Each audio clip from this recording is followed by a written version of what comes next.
Nous avions déjà connu auparavant une faille visant les téléphones sous iOS qui permettait à un utilisateur mal intentionné, ou un ami plutôt farceur, de forcer le redémarrage de son téléphone par l'envoi d'un simple SMS. Et cette fois-ci, c'est Android qui est touché et la faille est bien plus sérieuse. Elle permet de prendre le contrôle à distance du terminal et ceci grâce à un simple fichier MP3 ou MP4.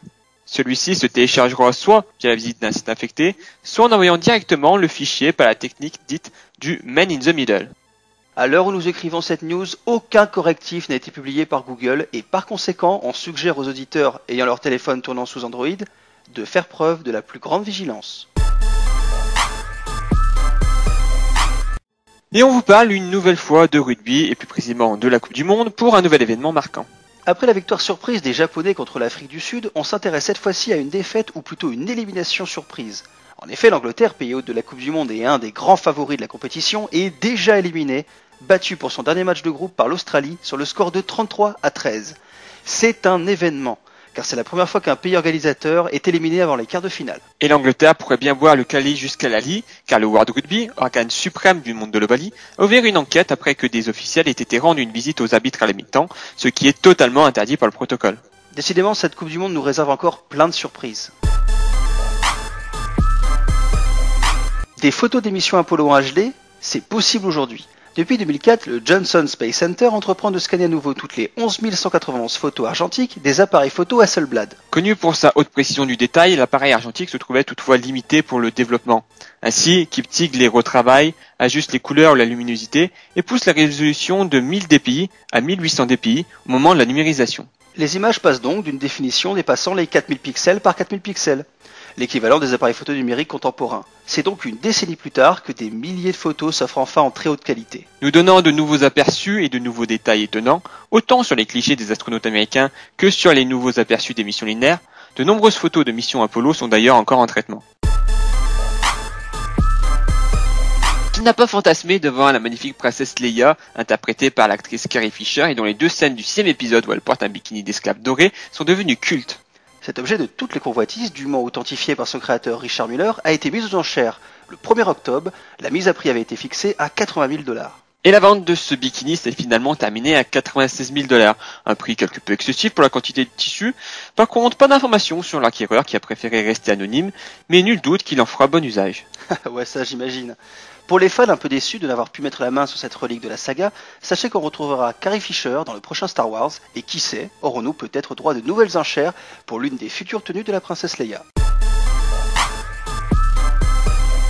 C'était le projet Mercure de Sega, sorti le 6 octobre 90 au Japon, puis le 6 juin 91 en France. À l'époque où la bataille Sega-Nintendo commençait, la Game Gear a 25 ans, une des premières consoles portables couleur avec la Lynx d'Atari.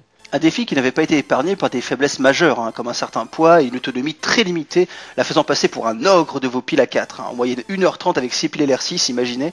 La console se vendit à 11 millions d'exemplaires, ce qui fut décevant pour la compagnie. Et comme souvent, cette console fut réappréciée bien des années plus tard et il y eut même des essais de retour du modèle avec une relance de production en 2001 avec Majesco ou en 2006 avec Mediatronic et sa Pocket Gear. L'histoire a fait que Sega avec la Game Gear et d'autres de ses consoles n'ont pas toujours eu le succès escompté. Mais au moins, ils ont su offrir aux joueurs de l'époque une technologie avancée et des prises de risques qui étaient véritables. Loin des techniques de bluff et de communication vaseuse que l'on a connues jadis et qui font école aujourd'hui. À bon entendeur, Sony. Fini le HD Ready, le 1080p. Il est temps de faire place au 4K, ou autrement appelé la Ultra HD. C'est d'ailleurs pour cela que la technologie HDMI s'est mise à jour pour passer en 2.0 afin de fournir un débit de données suffisant pour ce nouveau standard.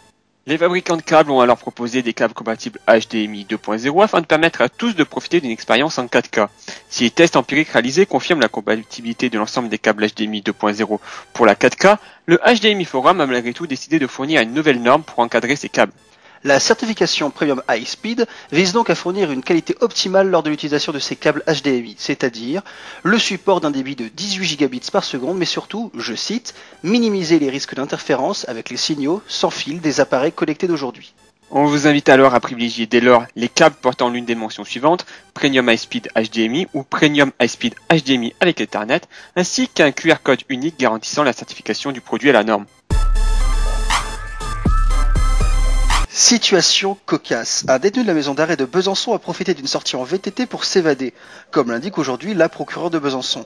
Et oui, l'homme belge âgé de 52 ans, sans antécédent judiciaire, avait un comportement exemplaire. Il était même considéré comme auxiliaire d'encadrement à la maison d'arrêt.